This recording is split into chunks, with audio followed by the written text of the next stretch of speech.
Estás a punto de escuchar una conversación con Martín Naor, CEO de Bankingly, donde hablaremos sobre cómo innovar empieza por enfocarse en lo esencial, tu usuario y su problema. Anclar en lo importante qué usuario servimos, qué cliente servimos, por qué ese cliente nos compra, las cosas fundamentales que no cambian. Que una buena cultura debe de premiar proponer, fallar y volver a intentar. O sea, no daba como para productizarla, pero sí les hice un reconocimiento general de se tomaron el trabajo de imaginárselo, ponerlo en papel, proponerlo. Cómo escalar exige repetir las prioridades al equipo hasta que toda la empresa las viva. Ser claro y asertivo en la comunicación, a repetir muchas veces lo mismo. No todo el mundo lo tiene claro, no todo el mundo lo entendió igual. Clarificar de vuelta las prioridades de largo plazo, las prioridades de corto plazo. Y cómo un líder debe de empujar a su equipo y a sus clientes más allá de su zona de confort. Cómo acompañamos a los clientes y los empujamos a acelerar, cómo logramos incomodar un poco a los clientes para hacerlos ir un poco más rápido y más adelante. Esperamos que disfruten este capítulo. Bienvenidos. Cuando el río suena. Hola Martín, muchas gracias por acompañarnos el día de hoy. Nos encantaría comenzar por preguntarte cómo lucía tu vida antes de fundar Bankingly. Cuéntanos un poquito de cómo se ve esa foto, en qué momento de tu vida te encontrabas. Bueno, primero que nada, muchísimas gracias por tenerme. La verdad que un placer conversar un rato. Em, Parece que hubieran sido un par de vidas hacia atrás. Son 10 años, pero han ido a velocidad startup, así que parecen varios más. Em, a ver, en aquel momento yo venía de un cambio de vida grande, que fue retirarme de Microsoft en Estados Unidos, volver a Uruguay y reinsertarme no solamente en Uruguay, mi país de origen, del cual me fui sin hijo, volví con 3 hijos y bastante más madurito, y, y entrar en una empresa que se llama Infocorp. Me convertí en socio y en el CEO, y era una vida un poco más, no era la vida ultra corporativa de Microsoft, pero sí era una vida de empresa grande. Y tomar la decisión de casi que empezar de vuelta, porque más allá de que Banking nace como un spin-off, no nace como una startup de cero, de una hoja en blanco, sino con bastantes activos, por decir de una manera, de gente, de conocimiento e incluso de dinero. Fue una decisión bien interesante e importante en mi vida. ¿Y en qué momento, y en qué momento, Martín, te das cuenta de que tiene que existir algo como Bankingly? ¿Qué fue lo que pasó ahí, que le dio vida? Y mira, ahí Microsoft, ya que obviamente fue una parte importante de mi vida corporativa y que tuvo un impacto importante en cómo pienso también en el tema negocios y demás, el gran éxito de Microsoft parte de popularizar tecnología, ¿no? Es cuando IBM le vendía a 5 clientes a $500,000 cada uno, Microsoft iba atrás a tratar de venderle a 500 clientes a $100 cada uno, ¿no? Y entonces, y esa ha sido como siempre la estrategia. Cuando yo llego a Infocorp y la dirijo durante esos años del 2009 al 2015, antes de fundar Bankingly, estábamos muy enfocados en tratar de venderle a las grandes instituciones financieras de Latinoamérica. El principal cliente agregado entre todos los países era Santander, como para darse una idea del tipo de cliente grande. Y a mí, ya te digo, por costumbre, por estrategia, por instinto, lo que me venía todo el tiempo era, tiene que haber una gran oportunidad en las decenas de miles de instituciones financieras medianas y pequeñas que los proveedores, tanto como Infocorp como todos nuestros competidores, no estamos persiguiendo y no estamos sirviendo de manera correcta. Yo tenía esa sensación de que la industria no estaba logrando servir de verdad. Y había otra tendencia como subyacente ahí adentro, que era el tema de la nube. La nube que existía hace muchos años, pero que los reguladores financieros venían lentamente aceptando y adoptando. Alrededor del 2015 se empieza a ser aceptable para esos reguladores financieros. Entonces se daba una enorme cantidad de instituciones financieras mal servidas por la industria tecnológica, por decirlo de una manera. La nube que permitía llegar con un modelo de costo y de servicio y de ejecución razonable, y los reguladores aceptando ese nuevo modelo, empezaban a dar como el caldo de cultivo, o a decir, bueno, esta idea que tengo atrás de the back of my mind, atrás de la cabeza, digamos, en la parte de atrás de la cabeza, se puede empezar a ejecutar. Y bueno, y ahí se juntan todas las tendencias y salimos. Mucha gente de las nuevas generaciones dan por sentada una tecnología tan revolucionaria como lo fue la nube, ¿no? Pero pensar, en el momento en el que los servidores empiezan a estar en estas granjas de hectáreas, de los proveedores en vez de en cada una de las oficinas, con un ingeniero de sistemas obligado, para cada compañía, de verdad que fue un punto de inflexión para poder, escalar tecnología a través de Internet, para este tipo de servicios, Martín. Y me encantaría que nos contaras, antes justo de seguirnos de lleno con Bankingly, ¿cuáles dirías que son 3 grandes lecciones que te dejó tu paso por Microsoft? Porque parece ser que sí fue algo que marcó el cómo ves el mercado y el cómo navegas, la vida en los negocios. Y sí, ahí si querés hay como una parte más fundacional de aprender a trabajar en una mega multinacional, ¿no? Con todas las cosas buenas y malas, pero interesantes de la mega escala de una gran multinacional. Entonces hay como un set de cosas, de conocimientos de base de cómo planificar, pensar en el futuro, etcétera, y pensar en la escala. En Microsoft, claro, vos no podés pensar nada, no puedes presentar una idea que vaya a vender 50 unidades, digamos, ¿no? No existe el concepto. Después, lo otro, mucho que ver con eso de la popularización en Estados Unidos se usa mucho el concepto de la democratización, suena un poquito romántico de más quizás, pero porque uno lo que quiere es vender muchos, pero bueno, hay un concepto atrás de democratización de la tecnología, pero bueno, hoy lo ves con Microsoft trabajando al lado del Copilot versus tratando de estar en la mega punta del último modelo de OpenAI, etcétera. Lo que trata es de que vos uses el mejor modelo del momento, pero en Excel, en Word, en tu día a día, ¿no? En el botón de inicio de Windows. Entonces, esa estrategia de hay mucho valor y por ende mucho valor empresa para crear en la popularización o la democratización de la tecnología es otra de las lecciones importantes. Y la otra, que quizás es menos intuitiva, menos conocida por ahí, es Microsoft es una empresa y en tecnología era diferente en ese sentido, sí que siempre estuvo armada para vender a través de socios de negocios. Hoy en día con Azure, que la gente va y compra con su tarjeta de crédito, vende un poco más directo, pero cuando yo me retiré de Microsoft en el 2009, el 97% del revenue de Microsoft venía a través de socios de negocio, de partners.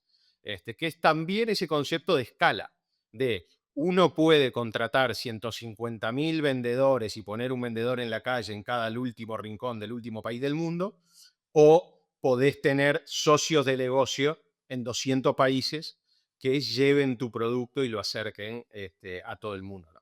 Entonces, para mí, y eso es algo que también en Banking le hemos hecho y nos hemos enfocado desde el inicio en trabajar con partners locales que lleven nuestro producto a las instituciones locales, a las instituciones financieras locales.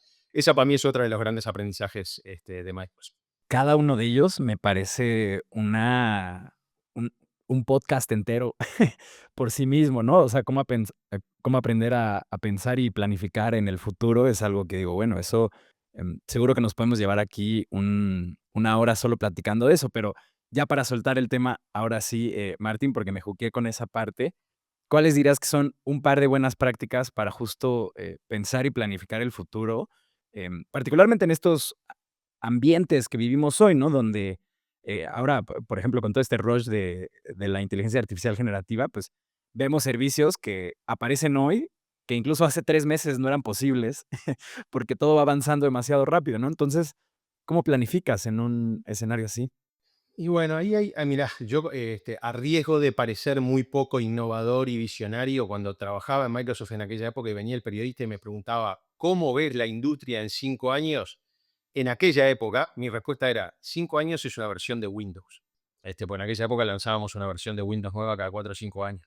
Entonces le preguntabas al periodista, ¿tu vida cambió mucho en los últimos 4 o 5 años respecto a cómo usas tecnología? Y generalmente no, salvo que te haya tocado un cambio de época, ¿no? Que si justo te lanzaron el iPhone y el App Store en el medio de esos 5 años, tu vida probablemente cambió, ¿no?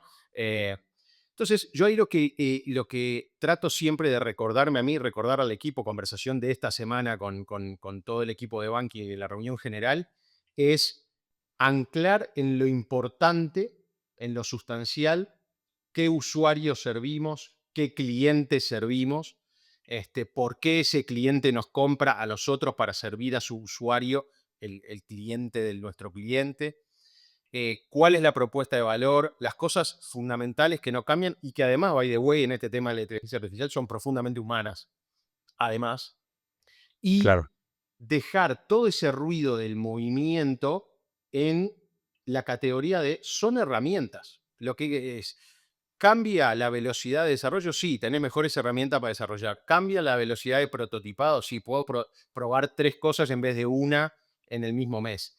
Pero todo eso es herramental. Al final estás diseñando mejor, más rápido, con mejores herramientas, todo lo que quieras, pero estás diseñando para un cliente, que es un humano, en mi caso es la institución financiera, que de vuelta es una institución, pero es un set de humanos, con intereses, con prioridades, con necesidades de mantener su trabajo y de progresar en su trabajo y de cumplir sus objetivos, y etcétera, que además están pensando en servir a un usuario final, que es el cliente de esa institución financiera, ¿no?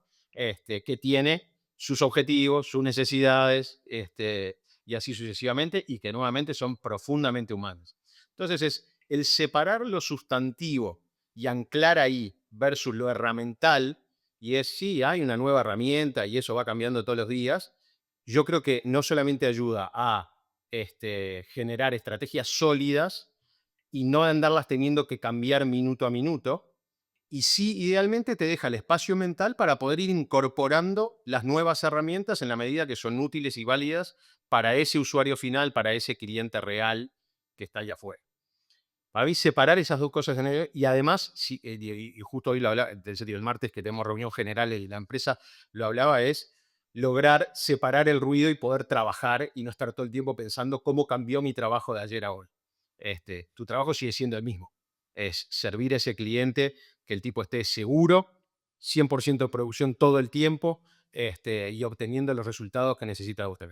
Yo creo que esa es la mejor forma de abordar, cualquier planeación de negocios, como irse a las foundations o a los fundamentales de qué es lo que construye el negocio, ¿no? O sea, por ejemplo, nosotros acá que hacemos, software, nos queda muy claro que la vara del valor con la que se mide nuestro trabajo casi siempre cae en 2 cubetas, que es, o cuántas horas, de productividad lograste ahorrarle a la empresa con la que estás trabajando, o cuántos ingresos nuevos habilitaste, a través de servicios digitales y distintas iniciativas, ¿no? Y un poco nuestra labor es construir el playground en el que se puedan hacer la mayor cantidad de experimentos posibles de la manera más barata posible para poder abarcar más, pero el fundamento, que son estas 2 cubetas, es el mismo desde que abrimos nuestra empresa hace 6 años y apostaría que en Exacto, 20 años va a seguir siendo, exactamente lo mismo. Em, exacto. pero bueno, ahora sí, Martín, de vuelta De vuelta a las a preguntas. Bankingley y a Infocorp, ¿la quieres tirar o? Sí, sí, sí. Dale. Hemos tenido, Martín, aquí, después de 220 episodios grabados, muchas startups del camino natural de las startups, que tiende a ser muy distinto a incubarse dentro de otra empresa, dentro de una empresa grande, corporativo, ¿no? ¿Cómo fue, cómo fue hacer esta incubación, ahí dentro? Porque me imagino que hay ciertas cosas que son más sencillas, como hay más recursos, ¿no? Que tal vez una startup se las ve más negras ahí, pero por otro lado también hay más, red tape, ¿no? Hay más Exacto. burocracia, entonces cuéntanos esa experiencia. Yo dije que fue medio como es siempre en tecnología, muy lento y después, y después muy rápido y de repente, ¿no? Como dicen, very slow and all at once. Este, yo estaba con esta idea, la discutíamos en el directorio cada tanto y entonces lográbamos pequeños avances microscópicos en ir hacia abajo. Entonces, si antes vendíamos nuestro deal promedio en, por decir cualquier número, $1.000.000, lográbamos decir, no, pero podemos vender en 900.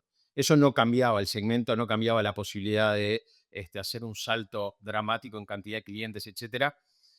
Entonces, eso no es tanto red tech de por sí, sino es una cuestión de cuando vos tenés un negocio, te está yendo bien, estás compitiendo con otros que se parecen a vos. Por ejemplo, nosotros en Infocorp siempre competíamos en ir hacia arriba.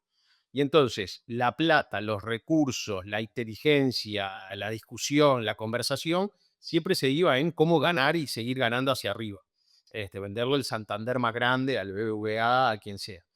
Este, y ahí, entonces, esa fue la parte lenta. Para mí era una necesidad obvia, pero difícil de ejecutar.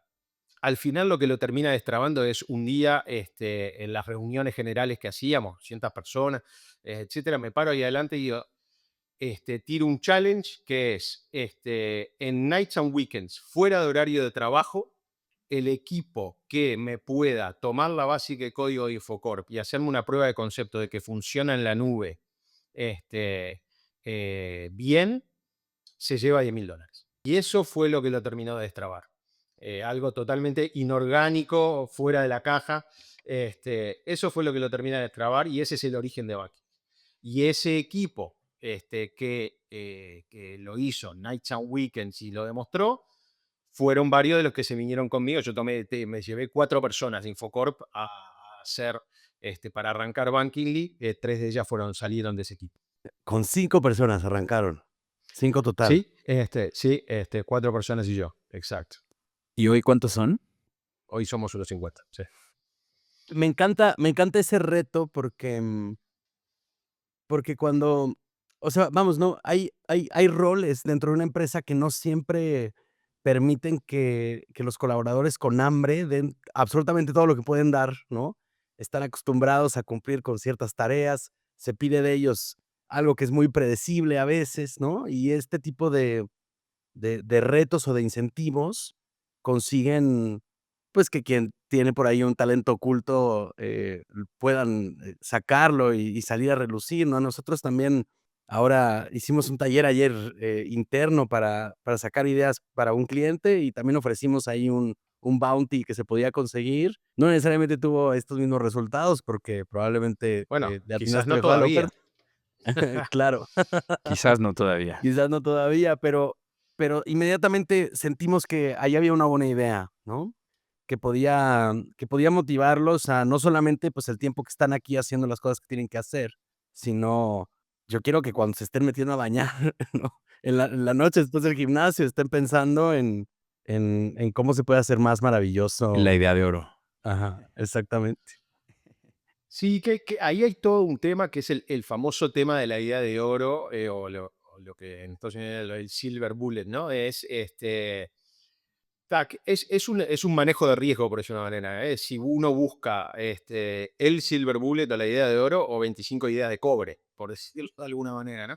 Y hoy en día que prototipar ideas y hacer A/B testing y testearlas, capaz que entre seguir buscando esa idea de oro versus 25 ideas testeables, y obviamente habrá para ciertos momentos, para ciertos clientes, en ciertas circunstancias, una u otra serán, pero por ejemplo, menciono de vuelta, hoy en la reunión general del martes pasado, yo le reconocí a un equipo interno que vino y propuso una idea de producto, la analizamos, no funcionó, o sea, una idea que básicamente era aplicable para 3 clientes de 120 instituciones financieras que tenemos, 3, 4 clientes, o sea, no daba como para productizarla, pero sí les hice un reconocimiento general de se tomaron el trabajo de imaginárselo, ponerlo en papel, proponerlo, y bueno, más allá de que esta probablemente no era la idea correcta que iba a perdurar, yo lo que quería resaltar desde el punto de vista cultural era lo bueno, la buena señal, lo bien recibido que fue por todo el equipo de management, la idea de que se hubieran puesto la camiseta y hubieran propuesto la idea. Y entonces, como uno pasa esos mensajes también y refuerza esos comportamientos, tiene mucho que ver con la capacidad de que te venga la próxima idea, y la próxima, y la próxima, y la próxima. Y alguna le va a pegar y otras no, y sobre todo tiene que ver mucho con cómo te tomás las que no. Martín, ¿qué rituales te han funcionado a ti y a la organización para justo tener este balance de setear una buena vara de calidad de trabajo, pero no ser tan rígidos o como ¿sabes? Unos sargentos buscando resultados a toda costa. O sea, es como un balance que, hablando con muchos CEOs, es un reto verdaderamente, ya que el equipo deja de ser de 6 personas, como tener a todos contentos y, pues, uno está buscando a la Claro. gente más talentosa, y la gente más talentosa necesita cierta atención, ¿no? O sea, ¿a ti qué te ha funcionado en esa materia, más de cultura?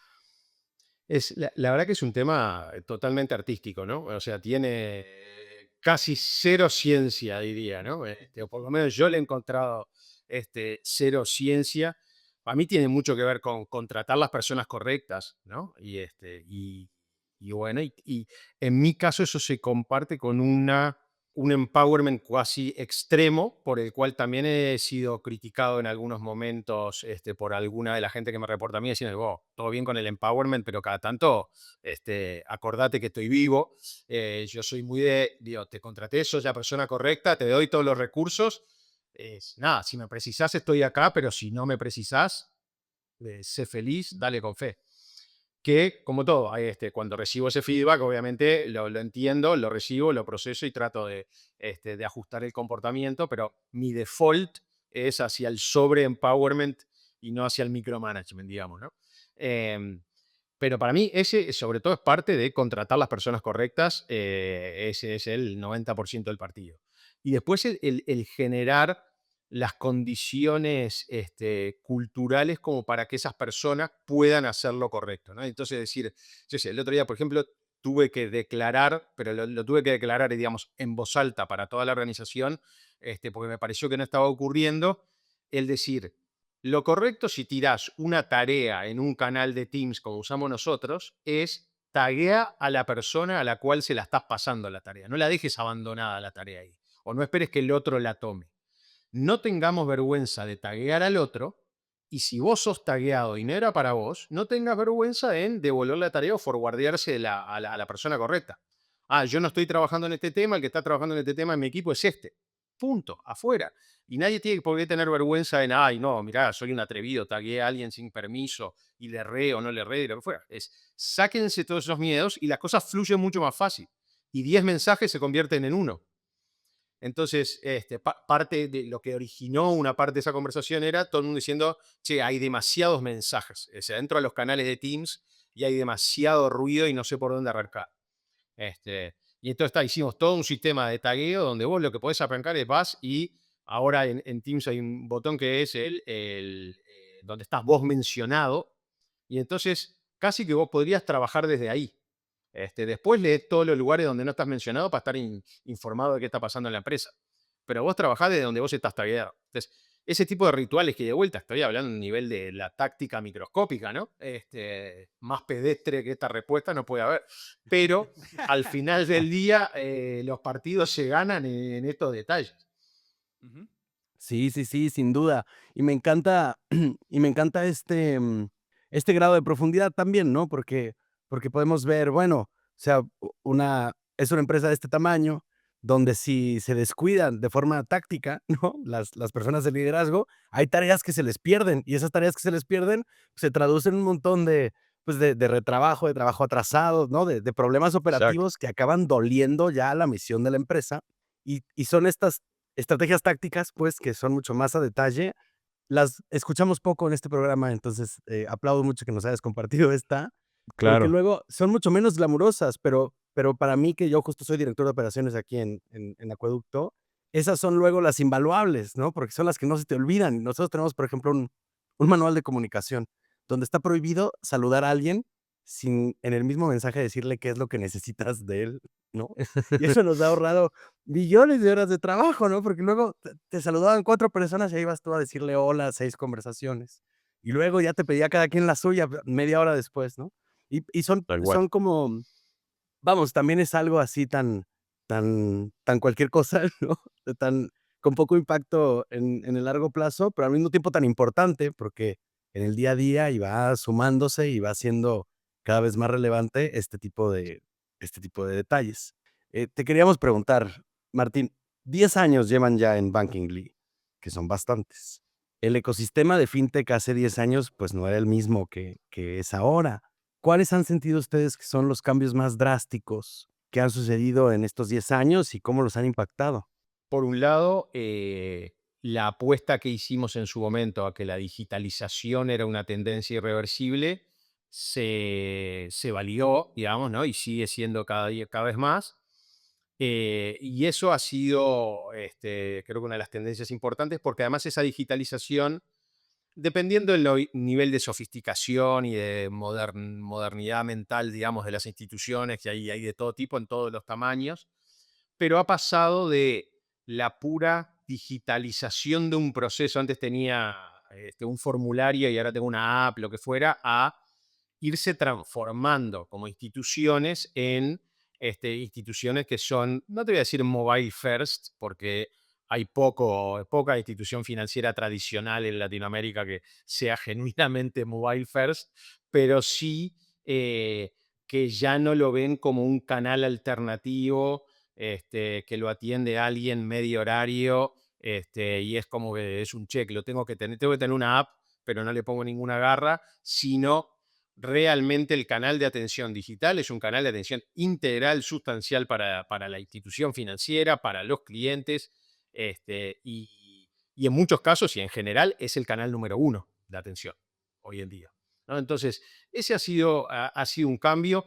Yo diría en el 2015 eso era así para los grandes bancos, pero ni siquiera en Latinoamérica era que era tan normal. Todos tenían canales digitales, pero no era que fueran en instituciones que pensaban digital, que pensaban en digital. Hoy creo que eso ha avanzado mucho y, y creo que han habido en algunos países, eso sí cambia bastante por país, algunas tecnologías que han ayudado a la popularización de lo digital como formato de interacción con el dinero. El ejemplo más hoy paradigmático es Pix en Brasil, ¿no? Que cambió la relación de todos los brasileros con su dinero. Pero hay, digo, ya había pasado en China con WeChat y Alipay. En Bolivia en estos 10 años pasó con los códigos QR, donde el 80% de las transacciones pasaron a código QR. Entonces, han habido, y eso para mí también es un síntoma de una de estas tendencias que ha cambiado y ya no es la tecnología por la tecnología en sí misma, sino son los casos de uso que drivean la adopción de tecnología, ¿no? Entonces cuando yo vivía en Estados Unidos, mi madre no quería usar Zoom, lo que quería era ver a sus nietos. Y cualquier herramienta que se lo permitiera hacer era una herramienta que se tenía que tomar el trabajo de adoptar. Y lo mismo pasa con Pix, y lo mismo pasa con el código QR en Bolivia, y lo mismo pasa con cada uno de los sistemas que se van popularizando en cada mercado. Y la gente, o sea, históricamente en tecnología le llamábamos el killer app, ¿no? Vos tenías 50 casos de uso, pero había uno que prendía y ese era el que hacía que se popularizara la tecnología.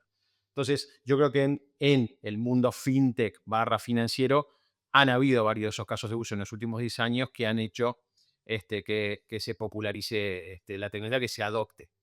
Dicho eso, si querés, una de las premisas fundacionales de banking que no se validó en los 10 años estos es que las instituciones medianas, típicamente regionales o incluso de locales, o sea, ya de una sola ciudad o de una sola provincia, una sola región, etcétera, que esas se iban a ir digitalizando a la misma velocidad que el mercado financiero general.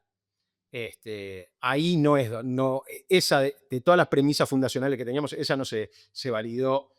Hay todo un segmento de la atención financiera en Latinoamérica que sigue siendo sustancialmente basado en la sucursal y en la persona.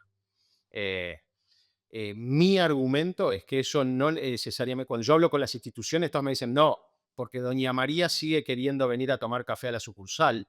Y yo les trato de recordar que hoy la sucursal esa tiene un tipo con una ametralladora en la puerta que no te deja entrar de sombrero, y que no te da café. Entonces, doña María no quiere venir a tomar su café a la sucursal. Lo que pasa es que tu modelo hoy mental sigue siendo la institución es más poderosa si tiene más sucursales, y todo un set de cosas culturales que no los han necesariamente dejado moverse de ahí. Y que creo que de vuelta, si a doña María le das el caso de uso correcto con el instrumento correcto, si es la app, si es WhatsApp, si es lo que sea, si es el teléfono, si es el cajero automático, el que sea, doña María está súper contenta de no pisar esa sucursal nunca más.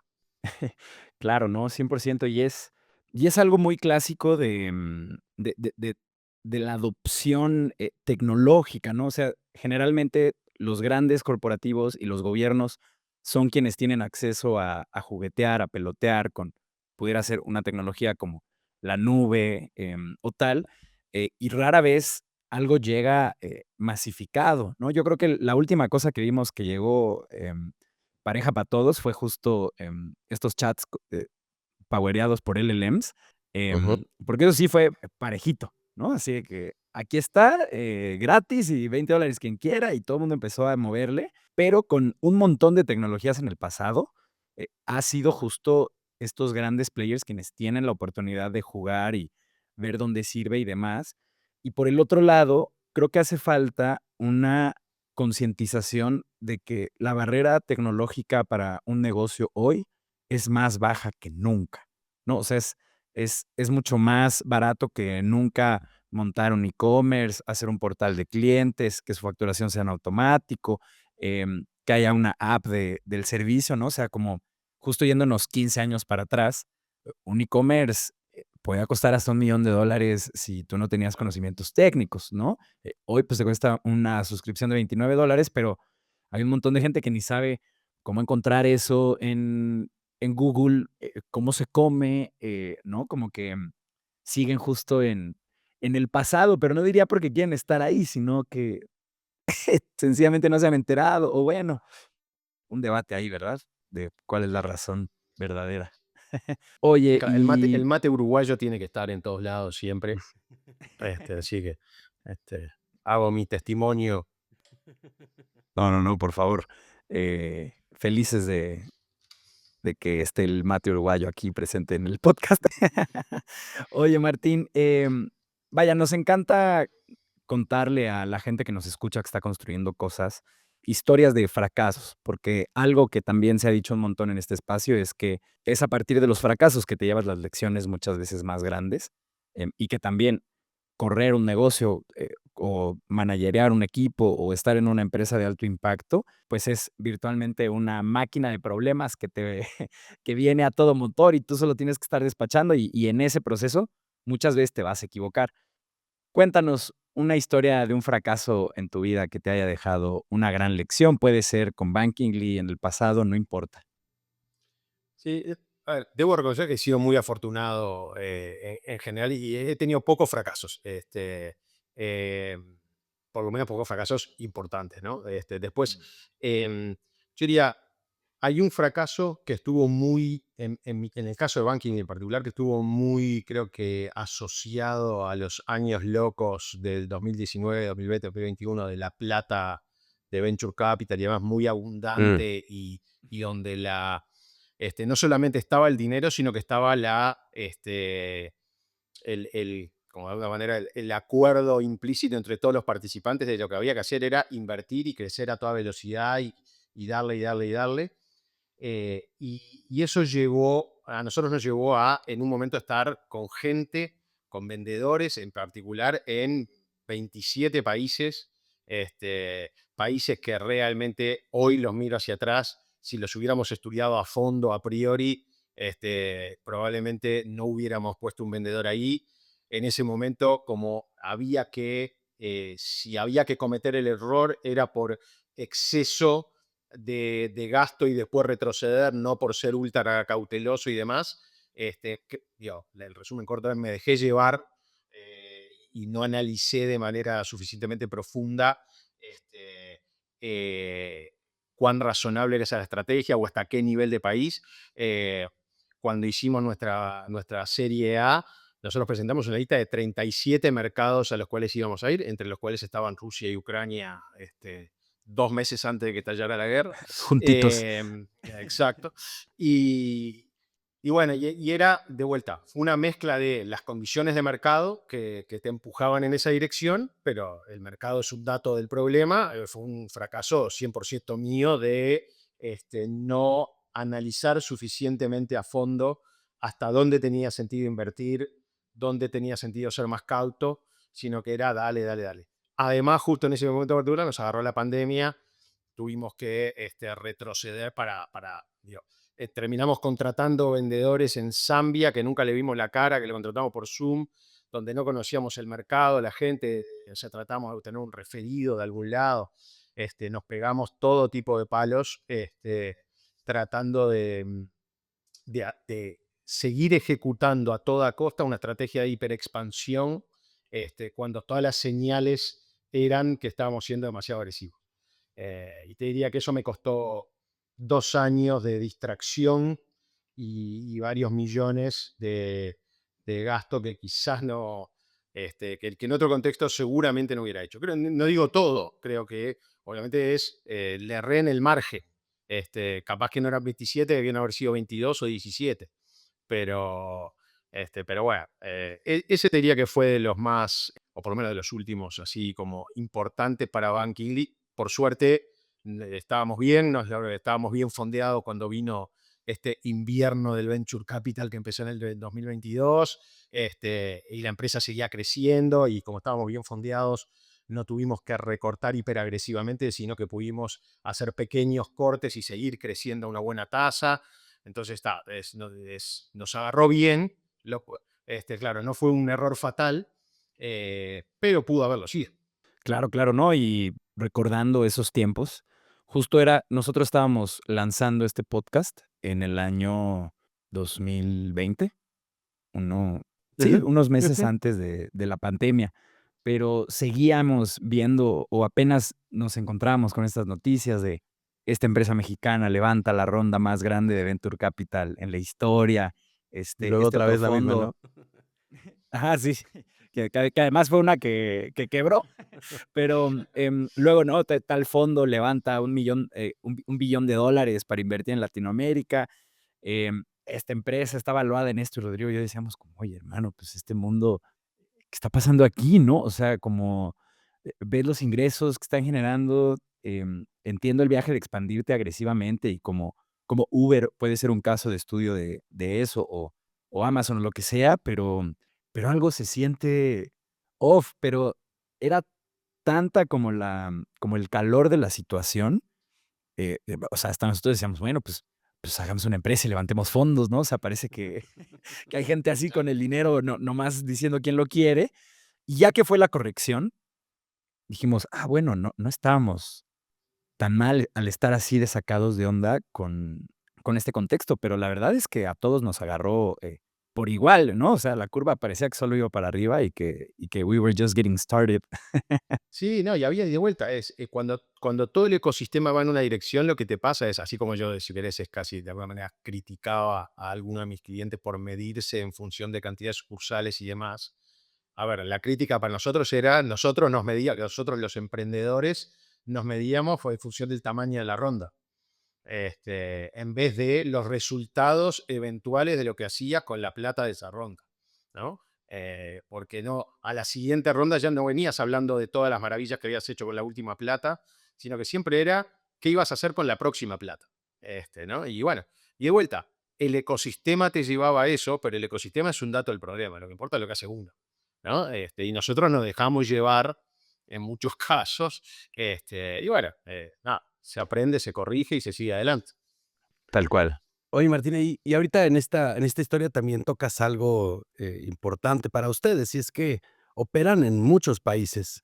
Tienen más de 20 mercados, según nuestra investigación, y, y ya ahorita tocamos también antes, este tema de la cultura, de cómo hay que contratar a la gente correcta. Pero, a ver, ya la pregunta es 20 mercados, ¿no? Tienes a personas que están, atendiendo, operando en muchos lugares del mundo. ¿Cómo logras construir y mantener una cultura cohesionada? O sea, ¿qué prácticas, incluso qué prácticas así tan del día a día como las que mencionábamos hace rato, comparten todos que hacen pues, que se mantengan a distancia, todos en la misma línea y que tu empresa funcione como tú quieres? Sí, es difícil, la verdad es difícil, no te diría que estamos donde me gustaría estar, es una batalla constante. Em, si querés, hay una cosa que me sale muy intuitivamente a mí, que es ser claro y asertivo en la comunicación y entonces tratar de que todo el mundo entienda qué es lo que estamos tratando de hacer, no a larguísimo plazo, sino esta semana, este mes. Em, Lo que no me sale intuitivamente, pero me esfuerzo a hacerlo, es a repetir muchas veces lo mismo. Uno cree que lo dijo una vez y ya quedó dicho. Esas cosas, ¿no? De enfocarse en lo sustancial, el cliente es el cliente, el usuario es el usuario, por qué nos usan, por qué nos compran, etcétera. Em, y constantemente la realidad me recuerda que no todo el mundo lo tiene claro, no todo el mundo lo ha entendido igual, y demás, ¿no? Entonces, el ser muy militante en clarificar de vuelta las prioridades de largo plazo, las prioridades de corto plazo, qué estamos haciendo. En este momento, este mercado es particularmente importante porque está ocurriendo tal cosa, o lo que fuera, ¿no? Cosas que van cambiando en el momento, o porque nosotros estamos lanzando una nueva versión de producto. Lo importante es que cualquier ticket de soporte que entre sobre la migración a este producto se atiende de inmediato y tiene prioridad uno por definición, porque lo que queremos es que todo el mundo termine de migrar. Y de vuelta, va esa mucrotáctica de esta semana, lo importante es esto. Em, pero a mí, ya te digo, a mí me resulta contraintuitivo tener que repetir lo mismo muchas veces. Y no es un statement sobre que el otro no me entiende, es una cuestión de cada uno entiende las cosas y las interioriza en función de sus circunstancias, de su trabajo, de su rol en la empresa, de cómo durmió el nene esa noche, o si la mascota está enferma. Entonces, nada, el ser muy claro, asertivo y repetitivo y constante en la comunicación, diría que es una de las claves. Cosas, por ejemplo, que nos duelen y no logramos solucionar es: queremos festejar algo y no tenemos una manera razonable de mandarle el desayuno a todo el mundo. Porque hay Uber Eats en unos países, pedidos ya en otros países no está ninguno de los dos, y con este tema de la extrema remotez, tenés el tipo que vive a 50 kilómetros de la ciudad más cercana, y no hay manera de hacerle llegar un desayuno. Y claro, entonces le mandamos un cupón, le decimos que gaste con la tarjeta corporativa $10 y se compre el desayuno, que es la cosa menos cool en la historia de la humanidad, ¿no? Es una cosa de una frialdad espantosa, pero bueno. Por ejemplo, ese tipo de cosas, de tratar de emular lo físico, de encontrarnos alrededor de la misma cerveza, aunque sea virtualmente, ese ha sido difícil de solucionar. Hemos hecho varios intentos, pero ese es difícil de solucionar. Es un tema, ¿no? Y encontrar justo los rituales adecuados que puedan perdurar el tiempo, ¿no? Nosotros, por ejemplo, hemos, instalado cosas como, bueno, a ver, los jueves manda una foto de tu mascota, ¿no? Ujú. El primer año, me atrevería a decir, 5 fotos de perritos, un conejo, precioso. Yo creo que la semana pasada postearon un perro, ¿no? O sea, se van olvidando estas cosas. O luego tenemos Y el nuevo posteo del perro. ¿Ah? ajá, el nuevo posteó a su perro. O sea, Porque lo leyó en el onboarding, lo leyó en el manual de onboarding, que había que postear el perro los jueves, sí, claro. Fue y se tal compró un cual, perro para poder postear. tal cual, tal cual, tal cual. Luego, también tenemos un ritual que es cada 3 semanas juntarnos una hora a jugar algo online, igual, ¿no? O sea, me atrevo a decir, el primer año, todos conectados, genial, 3 meses, 6 meses. Luego ya empieza, no, estamos atorados en algo de extrema importancia, pásenla bien. Ay, no, yo no sé qué. Yo creo que la vez pasada se conectaron 4 personas a jugar de todas las que se puedan conectar, ¿no? Y es difícil, pero yo creo que lo importante es seguirlo intentando, porque si no también sí volvemos a lo que nos contabas, Martín, ¿no? De que luego hay gente que es tan accountable y tiene un gran juicio que tú la dejas y un poco, no te olvidas de que existe porque, pues, son parte fundamental de la operación, pero sí al mismo tiempo no hay ahí esto que luego se cocina en una oficina donde te dicen: "Traes manchada la camisa, jaja", ¿no? Exacto, exacto. Y, Martín, hablando en términos de producto, en los últimos años vimos que han lanzado, banca conversacional en WhatsApp, onboarding digital, prevención de fraude, entre muchas otras funcionalidades. ¿Cómo es su proceso de desarrollo de producto? ¿Cómo escogen qué es lo que sigue construir? Y mira, ahí hay como tres grandes vertientes, ¿no? Una es hacia dónde van los clientes, una primera fuente, obviamente, útil y necesaria. Y los clientes, si querés, en general es la de las tres. áreas que te informan la decisión de producto, quizás en general la menos innovadora porque es el cliente que ya tenés, ¿no? Pero bueno, tienen sus necesidades y esa es una fuente. Hay algunos clientes que son los clientes que quieren ser punta en sus mercados y demás, y entonces ahí sí vienen innovaciones eventualmente. Pero del cliente típicamente lo que te viene es todas aquellas cosas que te ayudan a empatar en el mercado, por decirlo de una manera, ¿no? A mantenerte bien en los mercados donde esos clientes operan. Después hay otra vertiente un poco más innovadora, sí, que es qué es lo que está pasando en la industria. Industria global, industria en cada letra financiera, pero en cada mercado y demás. Y entonces aparecen, como yo decía, esos killer apps, esos códigos QR, esos chats, esos pics, esos lo que sea en cada mercado, esos criptos, eso de lo que sea en cada mercado. Es una segunda fuente de información para definir qué hacer. Y la tercera es hacia dónde queremos ir nosotros, que tiene, obviamente se alimenta de esas dos, pero también tiene que ver con tu modelo de negocio, con tus estrategias, con hacia dónde querés ir hacia clientes más grandes, querés ir hacia clientes más chicos, querés ir a mercados adyacentes, estás en bancos, querés ir a aseguradoras, todo ese tipo de conversación interna de estrategia de hacia dónde vas. Entonces nosotros lo que hacemos es con esas tres las metemos en la licuadora y ahí tratamos de priorizar. Siempre tenemos una lista infinitamente más larga de cosas de las que podemos encarar. Y recién cuando tenemos toda esa lista y la priorizamos, viene después otra conversación que es la de build versus buy, ¿no? Es esto lo tengo que hacer yo o ya está hecho y lo que tengo que hacer es integrarlo muy bien en mi plataforma. Que sea mucho más fácil para que el banco que es mi cliente recibirlo a través mío que comprarlo directo.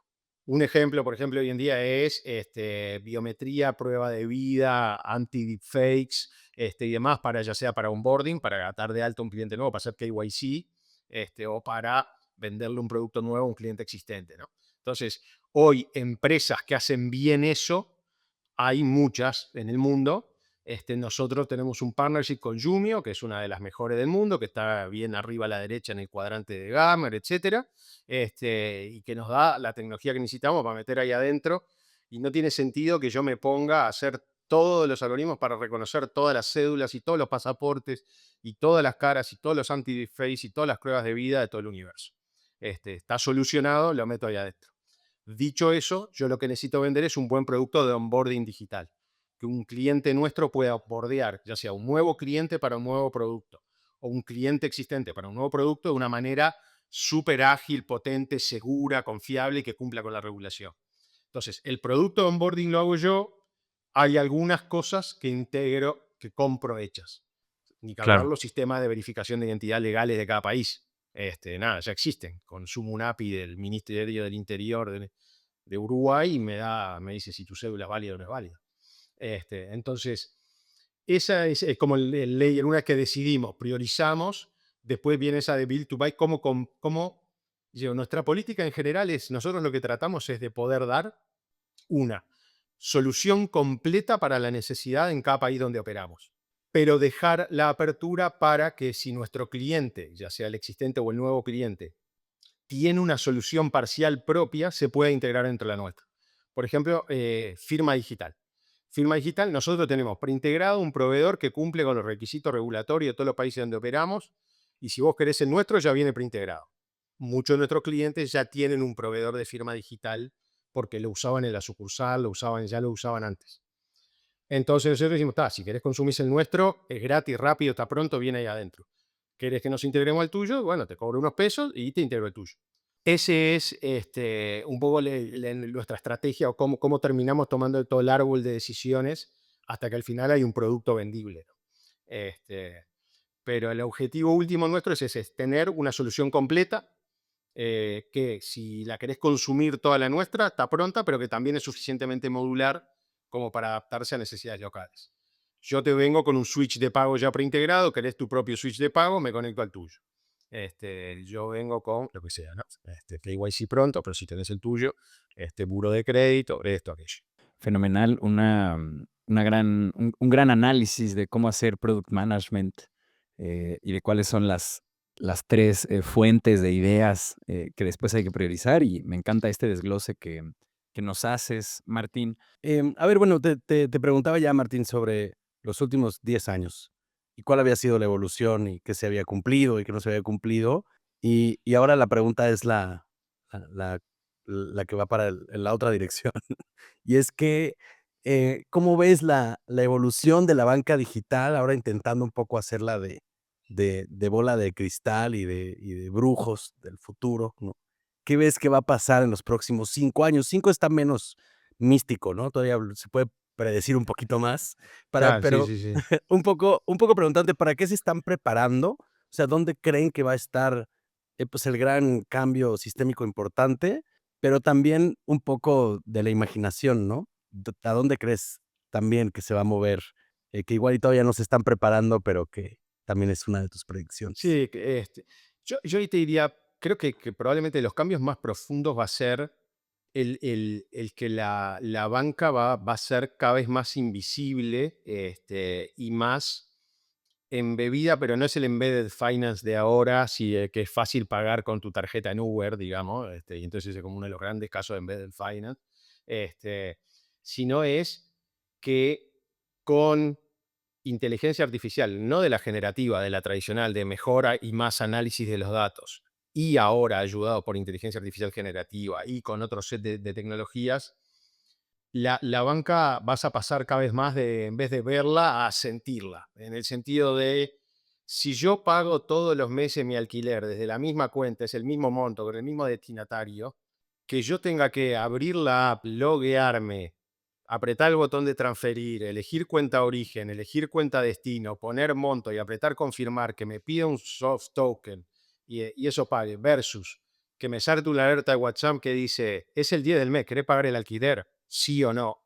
Y ahí te pide el soft token si querés por la cuestión de seguridad. Para mí va para ahí. En el momento en que, si querés, es la institución financiera, le hace la mezcla de Internet, los LLMs, la institución financiera, saben todo de vos. ¿Por qué esperar a que pidas el préstamo versus dártelo en el momento que lo precisás? ¿No? Y entonces, para mí, yo creo que conceptualmente el gran cambio va a pasar de pull a push. Mucho de tu vida, sobre todo la repetitiva, la que se puede predecir. Este, sí, listo. Ibas caminando por el medio de la calle y te quisiste comprar un helado, bueno, es poco probable que te salte una alerta que dice viene un heladero de frente, querés comprar un helado. Pero ya vamos a llegar, tío, tarde o Ya temprano vamos todo va ya a vamos a llegar. llegar, sí. Pero, pero para el 95% de las cosas que son razonablemente repetitivas y o predecibles, yo creo que va mucho por ahí. Y lo otro, yo hablo mucho, cuando le hablo a las instituciones financieras, o sea, yo estaba repasando mi presentación sobre inteligencia artificial del 2018-2019, Singapur, la reunión mundial de cooperativas de ahorro y crédito en Singapur, el título era Free Your Humans, ¿no? Era el concepto de la transformación digital es para poder digitalizar todo aquello que sea banal, que sea automatizable, que no requiere empatía, charla, decisiones profundamente emocionales, etcétera, como para que el empleado de la sucursal sí pueda dar café y tenga todo el tiempo del mundo para asesorar a la señora si quiere comprar o alquilar. Una de las decisiones más importantes que toma una persona en su vida financiera a lo largo de toda su vida. Y hoy, en muchas instituciones, esa llamada de call center se le aplican las mismas métricas que si llamás para preguntar cuál es tu saldo. Que básicamente es el flaco del call center tiene que sacarte el teléfono lo antes posible y lograr que le conteste 10 en la encuesta. Esas son las dos métricas que tiene el tipo de call center, ¿no? Salió rápido, me llevó menos de 40 segundos y me puso 10 en la encuesta. Chao. Y vos decís, yo lo que hiciste es que nunca más nadie me llame para saber el saldo y que cuando alguien me llame para preguntarme si puede alquilar o comprar y si puede comprar, cuánto puede comprar y si va a alquilar, cuánto, por cuánto dinero puede alquilar, yo tenga 2 horas para estar en el teléfono con esa persona. Entonces, y le puedo hacer 3 llamadas de follow-up después y tenga 50 cosas para ofrecer. Entonces, para mí, esos son los grandes cambios. Uno, todo lo que hoy pensamos como digitalizable tiende a desaparecer y se convierte en cosas que ocurren muy orgánicamente dentro de tu vida. Y las cosas importantes siguen siendo de vuelta profundamente humanas, facilitadas por tecnología, con mejores simuladores de crédito, con todo un set de cosas que la tecnología ayuda, pero al final con humanos disponibles para tener las conversaciones importantes. Mm, qué interesante. Justo hace unos capítulos hablábamos con Valeria Tapia. Ella es cofundadora de Cometa, un servicio de EdTech que lleva el sistema de pagos de las escuelas. Pero hablábamos de cuál era el valor intrínseco que más aportaba un diseñador de producto hoy en día en una mesa de cualquier compañía, y era su capacidad de entender la intención que va a tener el usuario, ¿no? Y esa capacidad de, sí, claro, construir una interfaz que puede facilitar la tarea que se está buscando hacer, pero saber desde antes por qué está entrando a la interfaz el usuario y facilitar de manera más, menos estática, que la interfaz ayude a que ese trabajo se realice de manera ágil, ¿no? Que es como esto que mencionas de que si todas las quincenas tú le transfieres a estas personas, pues un clic y vámonos, ¿no? O siempre los primeros días del mes pagas el mantenimiento de tu edificio, nomás darle a aceptar y vámonos. Y eso también se liga mucho a un tema que ha estado con el que he estado coqueteando, que habla de las interfaces. Son interfaces maleables o generativas, pero es en medida de que alguien está interactuando con algo como ChatGPT o Claude o lo que sea, se genera un artefacto que se va moldeando según lo que se necesita en ese momento, ¿no? Entonces, si se necesitan unos accesos, aparece un formulario.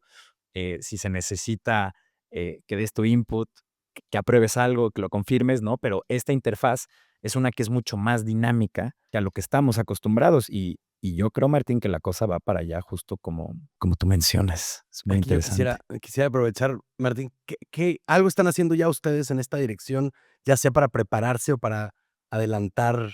Y sí, sí, estamos trabajando en varias áreas. Muchas de esas son súper fundacionales, ¿no? En los datos, cómo los haces, cómo los tagueas, cómo los mantenés, manteniendo la privacidad y la seguridad de los datos, pero además sacando los insights de los datos que te permiten predecir que esta persona va a precisar tal cosa, o incluso que este tipo de personas, porque de vuelta, después tenés el cliente nuevo, del cual no tenés la historia, pero lo tenés que servir también, y entonces es, bueno, le aplicás modelos que se parecen, la gente que se parece a esta gente hace tales cosas, ¿no? Entonces, estamos trabajando en muchas de las partes fundacionales de eso y después hay pequeños wins que vas ganando. Con el tema de la banca conversacional por WhatsApp, nos permite empezar a experimentar varias de estas, porque es, de vuelta, primero porque tiene mucha menos fricción. Hoy en día varía, hay países, ¿no? Filipinas usa Viber, Estados Unidos usa iMessage, hay, de todo, hay variables, hay variantes, pero en general, en el mundo emergente, WhatsApp es el lenguaje universal y como es de mucha más cercanía, vos estás adentro, vos estás acostumbrado a que te está por llegar la orden de Mercado Libre y te salta el cartel de tu repartidor está cerca, digo, hay cada vez más, vivís ahí adentro en la cercanía.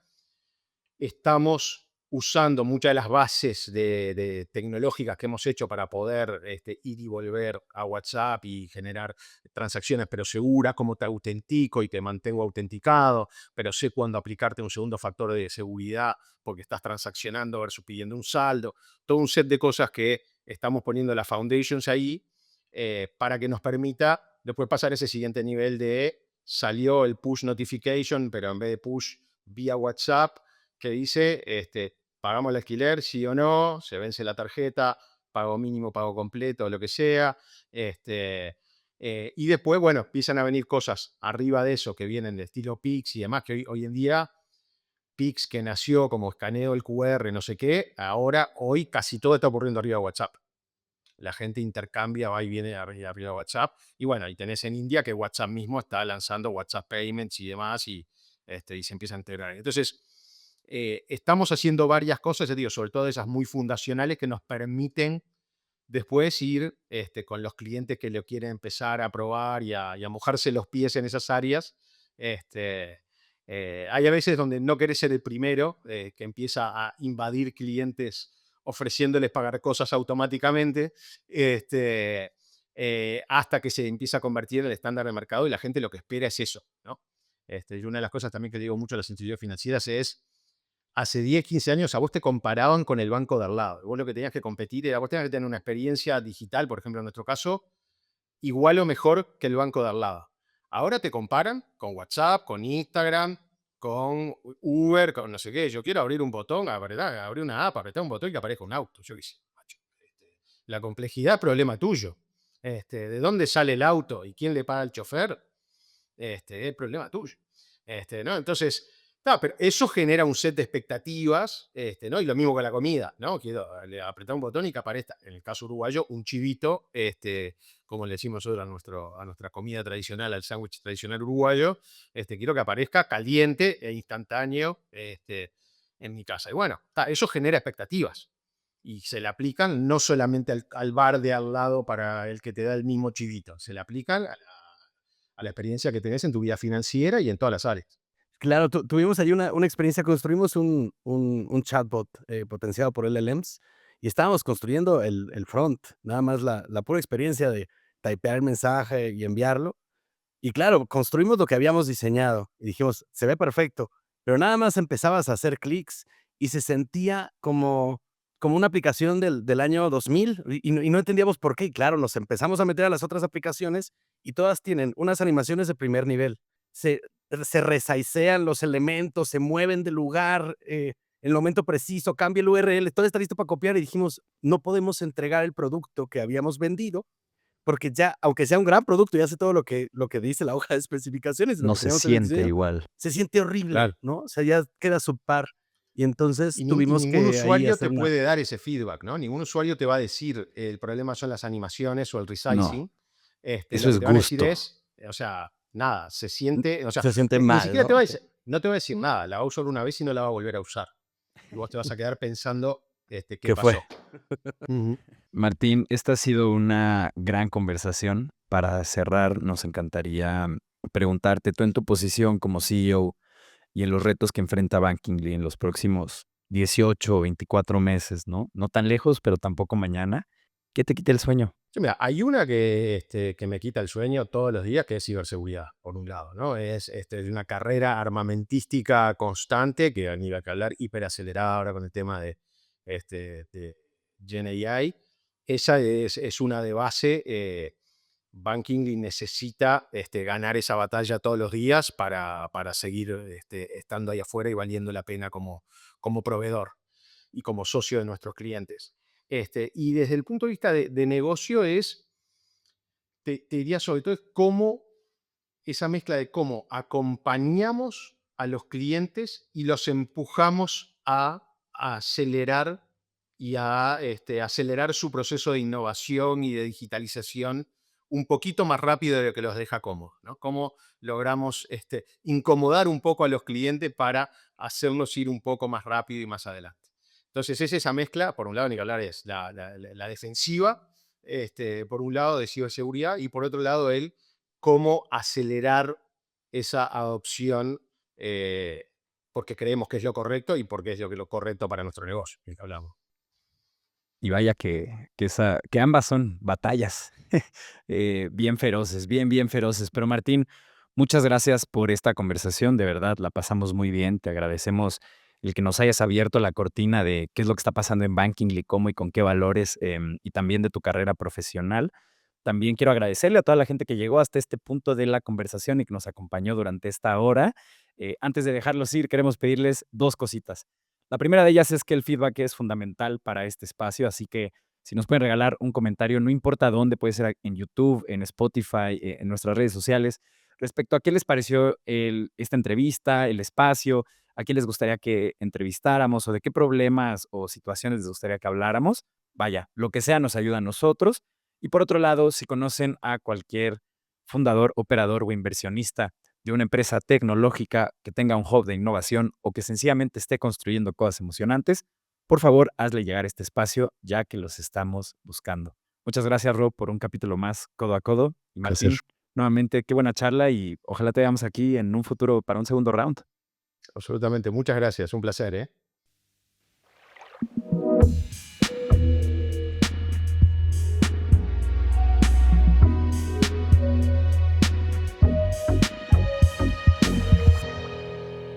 Cuando el río suena.